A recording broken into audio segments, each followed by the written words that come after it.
lo mismo. Estamos trabajando fuerte en la creación, sobre todo de infraestructura, de hospitales, en la dotación de equipos médicos, pero claro, todo es un proceso, porque el problema es que ahora, o más bien tenemos un pequeño problema, y es que las personas, como están creyendo nuevamente en lo público, es decir, regresando a la escuela pública, regresando al hospital público, a veces hay demasiada demanda para la infraestructura con la que contamos. Ese, por ejemplo, es un problema que estamos atravesando hoy en día. Mientras se pueda, no es lo mismo tener más pacientes y tener más alumnos que contar con más hospitales o con más escuelas. Entonces, ese es un pequeño problema que tenemos. Ya no contamos hoy en día con el Congreso, sino que tenemos una Asamblea Nacional. Por otro lado, creo que uno de los cambios también más importantes y que me parece que toda la sociedad necesita, aunque sea de una forma distinta, es que en el Ecuador ya no tenemos 3 poderes, sino que tenemos 5 poderes. Aparte del Ejecutivo, el Legislativo y el Judicial, contamos hoy en día con 2 poderes más. El uno es el poder electoral, la función electoral, con un Consejo Nacional Electoral, y el otro tal vez, que es el más importante, con una función, con un poder de participación ciudadana. Es lo que nosotros llamamos el Consejo de Participación Ciudadana y Control Social. Yo creo que este tal vez sea el espacio más importante que todavía está en camino de construcción, pero que permite a la sociedad ecuatoriana trabajar con lo que llamamos una democracia directa, es decir, que sea la propia ciudadanía la que participe en las decisiones políticas, en las decisiones públicas, y por otro lado, que sea capaz de llevar un control sobre lo que se hace también en el quehacer público. A mí me decían, el otro día estuve en una charla sobre constitucionalismo, y por ejemplo me decían que la Constitución ecuatoriana cuenta hoy por hoy con la posibilidad de que un grupo de ciudadanos presente proyectos a la Asamblea Nacional y que la Asamblea Nacional discuta esos proyectos, que incluso puedan ser aprobados y convertirse en ley, sin necesidad de intermediarios. Es decir, nosotros podemos reunirnos ahora, ver que necesitamos, me voy a inventar, una ley sobre el tema de aduanas o sobre la ley de importación, etcétera, etcétera, y entonces podemos crear un proyecto, y este proyecto, con el respaldo de un número no extraordinario de firmas, puede ser presentado directamente al Congreso Nacional, a la Asamblea Nacional. Eso es un paso importante, porque muchos otros estados no permiten, no les dan esta posibilidad a sus ciudadanos, y por lo tanto se ven siempre entrampados en la necesidad de que haya muchos más peldaños para conseguir una reivindicación ciudadana a nivel político administrativo. Yo creo que esto sería, en síntesis, es lo que les puedo decir de la experiencia ecuatoriana,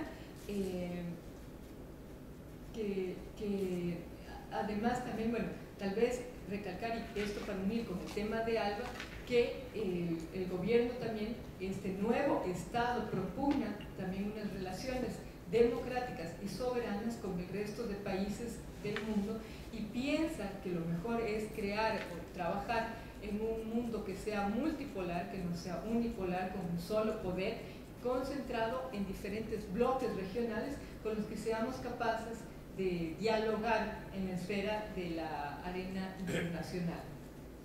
Eso con respecto al proceso ecuatoriano.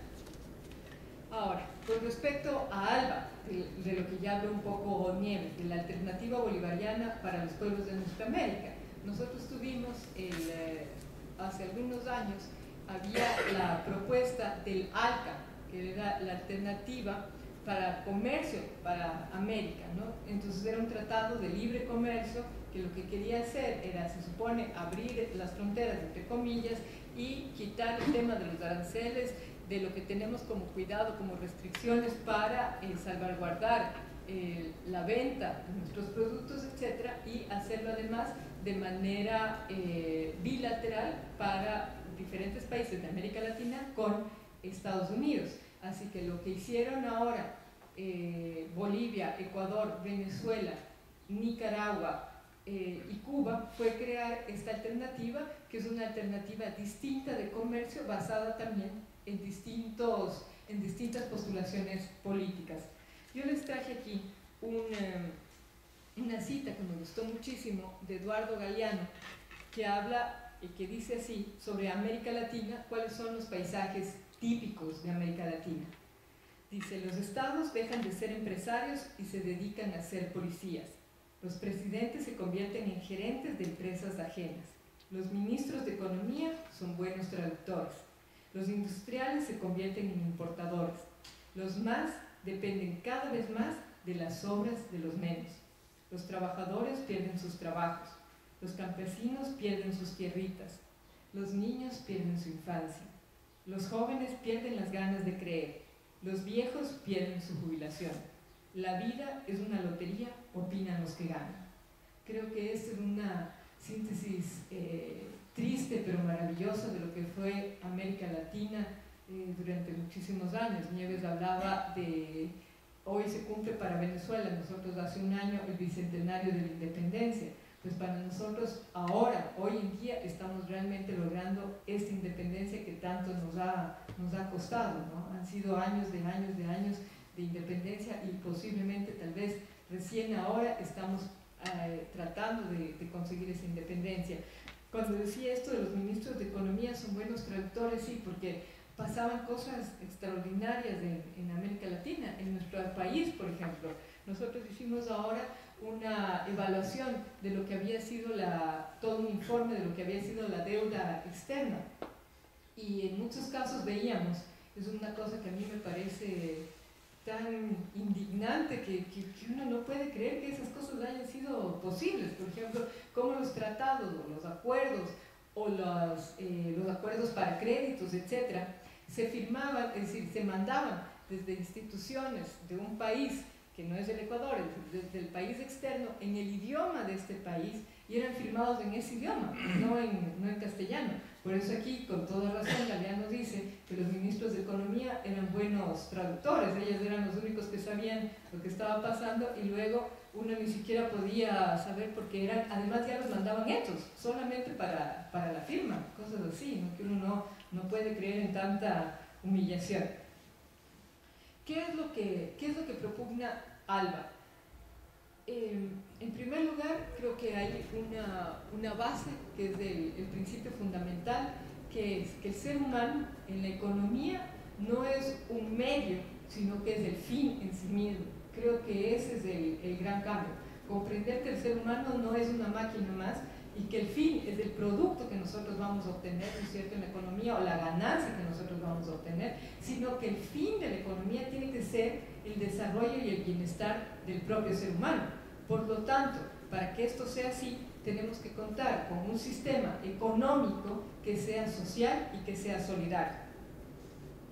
Creemos también que es importante tener una adecuada distribución del ingreso y de la riqueza nacional. Nuestros países han sido países en los que ha habido una brecha en la distribución de la riqueza impresionante, con muchos ricos y con pocos ricos y con muchos pobres. Hace unos años el Ecuador, por ejemplo, tenía el 80% de su población sumida en la pobreza, y de ese 80% posiblemente un 20% en la pobreza extrema. Queremos también incentivar, al contrario de lo que pide ALCA, ¿no es cierto?, que ALCA más bien nos lleva a crear cada vez o a tener cada vez más importaciones y poco a poco a desmantelar lo que es la producción nacional. Nosotros creemos al contrario, que lo que hay que hacer es incentivar la producción nacional, la productividad y la competitividad, y crear un marco de comercio entre estos países, es decir, en principio los que estaríamos en ALBA, pero también con todos los que son de la región, con los países, lo que llamamos SUSUR, un marco de comercio que sea justo, que sea solidario, que propensa el bienestar y el desarrollo de todas las naciones, no solamente de unos cuantos. Queremos también lograr un desarrollo equilibrado del territorio nacional para mis compatriotas que han estado tantos años fuera. ¿Cómo se logra eso? ¿Cómo lo estamos trabajando? Pues ahora estábamos viendo, ustedes saben, me imagino que aquí pasa lo mismo, que siempre hay algunas provincias, algunas comunidades que son muy ricas y hay otras comunidades que son bastante pobres, y eso se reproduce a lo largo de los años Las provincias que siguen siendo ricas seguirán siendo ricas y las provincias que son pobres seguirán siendo pobres, con lo que eso significa, ¿no es cierto?, problemas en educación, faltas en salud, etc. Nosotros ahora estamos armando un nuevo orden territorial, de tal forma que ya no sea, por lo menos administrativamente, ¿no es cierto?, lo convencional. El Ecuador tiene 4 regiones: la región costa, la región de los Andes, la sierra, el oriente, y además de eso, de premio, tenemos a las Islas Galápagos, que son orgullosamente ecuatorianas. Entonces, ¿qué es lo que estamos haciendo ahora? Pensar más bien en una distribución horizontal, para que en esa distribución, en ese nuevo orden territorial horizontal, unas provincias, las provincias con mayor riqueza, se alineen y apoyen a las provincias que no tienen la misma riqueza. Entonces, esto permite, bueno, es una serie en realidad de convenios, de acuerdos, de interrelaciones, distinto a lo que ha sido tradicionalmente.